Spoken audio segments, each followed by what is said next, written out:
Welcome to all of you. In this lecture, let's have a continuation of timer programming examples. Before getting into the example, let us have a glance of timer in mode 0. So timer in mode 0 is going to act as 13-bit timer or a counter. Among this 13-bit, TL will hold 5-bit and TX 8-bit. So combination of both TL and TH is going to give us the 13-bit counting operation. So after 32-bit counts, TLX will roll over and each rollover will increment the TX. So that means TL is considered as divided by 32 or divided by 2 to the power of 5.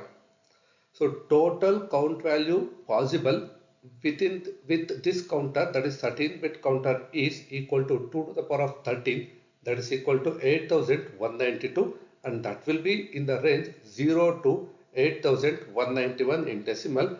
Same if we consider with respect to hexadecimal, it will be 0 to 1 FFFH. So this diagram simply shows the working of the timer in mode 0 operation. Now let us get into the example of it. Write a program to generate square wave of 2 millisecond duration on P2.1 pin. Assume oscillatory frequency is equal to 12 MHz. Use timer 0 in mode 0 configuration. So now here we have to generate a square wave of 2 millisecond, and which timer we have to make use of, that is also given, that is timer 0 in mode 0, and oscillatory frequency is 12 MHz. Using these parameters, now we need to write the program with required calculation. Now let us go through the square wave form. So total time duration is 2 millisecond, that includes both on time and off time. So on time is going to be 1 millisecond, off time is going to be 1 millisecond. So if we calculate for 1 millisecond, so we can have a repetition of that in order to generate the another cycle of the square wave. So we are going to consider the count calculation for 1 millisecond. So the formula count into 12 divided by 12 into 10 to the power of 6 is equal to 1 into 10 to the power of minus 3. So this 1 is the 1 millisecond consideration what we have taken, either for on time or off time we can consider, since both are same. Now computing the count value, we are going to get this as 1000 in decimal. In hexadecimal it is 03E8H. So maximum count possible from the counter is what we have taken the formula, and this is what the value we have got. Now this value, converting that into the equivalent binary representation, this is what we are going to get. And here we have to remember that the TL will hold 5 bits and TH will hold the remaining 8 bits. Therefore, within the value what we have got from LSB side, 5 bits will go to the TL register, and remaining continuation from that point onwards, the 8 bits will go to the TH. So by making that division, so here is the value of TL, only 5 bits is considerable, remaining 3 bits is not considerable, so that's always equal to 0. So TH 8 bits are considerable, so in continuation after the TL, so 8 bits are being represented here. Now if you look at the values of TL and TH, we are going to get this as 18H, and TH we are going to get it as E0H. Right? These are the values which we required to be loaded into TL and TH in the program. Now let us go through the program for this. Before getting into the program, we must first understand the configuration of TMOD as well as the TCON registers. So coming to the TMOD register first, so we are not using timer 1. Therefore, all the bits related to timer 1 is equal to 0. So our requirement is timer 0. Therefore, in that gate is equal to 0. Since we are using the timer, this bit is equal to 0. We are using mode 0 operation. Therefore, these two bits are equal to 0. So overall TMOD register now is equal to 00H. Then coming to the TCON register configuration. So in order to make the timer 0 to run, so this TR0 must be enabled.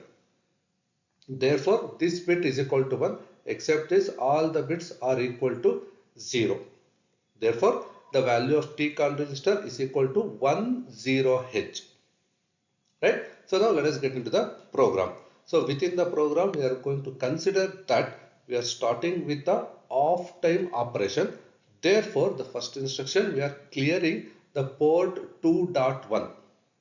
Right? So then after configure the TMOD register, that is move TMOD comma 00H, timer 0 in mode 0 operation. Load the values of TL and TH. Then after configure the TCON register, move TCON comma 10H. This will start the timer until the TF0 bit becomes equal to 1, that is timer overflow bit becomes equal to 1. We are going to wait within this instruction. So JNB TCON.5 wait. So until TCON.5, in the sense location 5 of the TCON register, so that bit is equal to 0, stay in this same statement. Whenever it becomes equal to 1, it will go to next statement.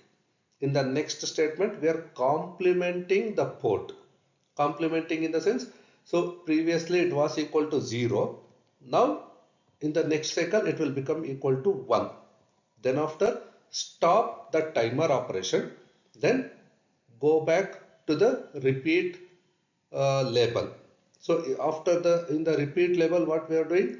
Again we are reloading the values of TL and TH, enabling the counter, and we are repeating the same process. So this complement will keep toggling the values on time, off time, on time, off time, like that. So therefore we need to load the values of 1 and 0 separately. Right? So this is all about the square wave generation using timer 0 mode 0. Now let us get into the counter programming. See, it is a known fact that the timer can also be used as a counter operation. So the only thing is we need to get the data from the outside, and we will be counting that event by making use of these timers. We can make use of either timer 0 or timer 1 for this operation, and that depends on how we are going to configure this timer register accordingly. Let us have an example for that. Design a counter for counting the pulse of an input signal.